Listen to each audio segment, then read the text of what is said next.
So what we're doing, applique. Go.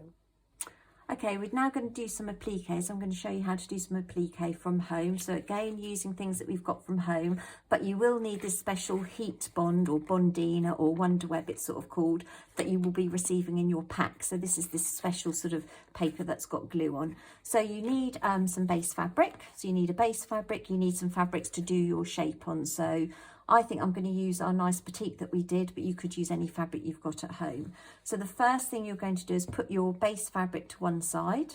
You're going to get your applique fabric. You're going to get your piece of heat bond, bondina, and this shiny side is going to need to be ironed to the back of your top fabric, your applique fabric. So I'm going to turn that over so you can clearly see that as the back.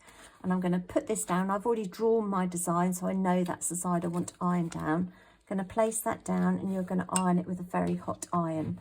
So the good thing to use is to use at home is to just use your ironing board or a board and with an old tea towel on. Nice hot iron. You're just going to iron this down, and that should stick really nicely.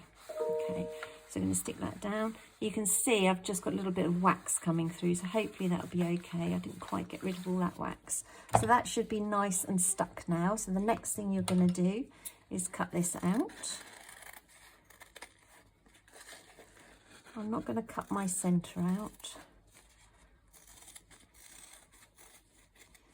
And I've sort of placed this over my nice sort of batik that we did with the wax candle. You don't have to use these, but it's a nice way to possibly use some of the things you've already been experimenting with. I've gone a bit wobbly there. Now I'm doing this at school today, so no cats involved. Okay, so you're going to cut your shape out like that. Okay, turn it over and you'll see that it's like that. You now need to get your base fabric, and we're going to iron that down. So the next thing we need to do is peel off this backing. You'll see that that's now gone really shiny, so you can see that all that glue is going to be on the inside there. So I'm going to iron that down. Now at this stage, can you pause it? No. Okay, you might want to iron it with a piece of greaseproof over the top. So I'm just going to fold my tea towel over the top. I'm just going to put that down like that. And that should hopefully stick that in place. So that has now, no it hasn't. Let's just try it like this. Yeah, that's now going. God, I've still got a bit of wax on there. Okay, so let's stick that down. And that's now stuck that completely in place. So the last thing we need to do is to sew around these edges just to hold them down.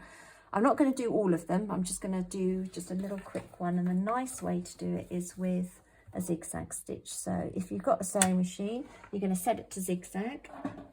And then we're just going to sew on the edge. If we need to stop, we need to put the needle down, lift up, go around that corner, and we're just going to sew right on those edges there. Lift that up so you can come round. Okay, I'm not going to do the whole of it, but you get the idea. So if you've got a sewing machine, you can do that. If you don't have a sewing machine, you can literally do hand embroidery, and you could just sew round the edges here. Now I do want to do sort of like a little centre in there, so you can use different fabrics, and a nice thing to do if you want to get a little bit of, I don't know, bling in it, foil's quite nice, and we tested this out with some foil. So I've already prepped some foil, so ordinary aluminium foil from the kitchen. I've ironed the heat bond on the back. I'm just going to draw a little circle around here. So I used my original template to get my circle. I'm just going to draw around. Okay, like that. Then we can cut it out. So it's exactly the same process. So you can sort of layer up your designs, your appliques. You can keep on going, put them on different things. So again, we're going to have to peel this off the back. So the glue has now gone to the back of my foil there. Just going to pop that down. Now this time I might just put this over the top to protect the foil, and hopefully that is going to stick in place. Yep, perfect. So you can get a nice sort of shimmery effect there. Okay, so that is a really basic applique, using the things we've already done, putting a bit of foil on. You don't have to use foil, but I did a few others over here, just experimenting with the foil.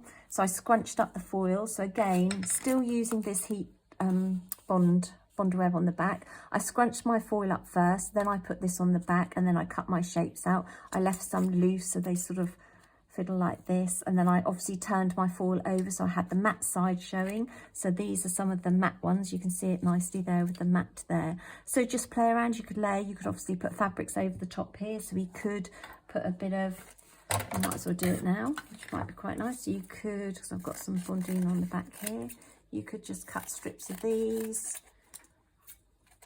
and obviously you could then iron and layer those over the top. So just going to peel this off the back. I'm going to cut that in half. Now with the foil, I wouldn't bother sewing it down. I think you can just literally put it on. And you can see you can start building up little layers, sort of like that. So ideally have an old scrap piece of paper, fabric to iron between, or some greaseproof paper from the kitchen. And you can build up little things like that. You could end up sewing into these by hand. Same with this one. So you could sew all of this by hand and do sort of different types of hand sewing stitches. So that's sort of foil bondina or applique, foil applique and fabric applique.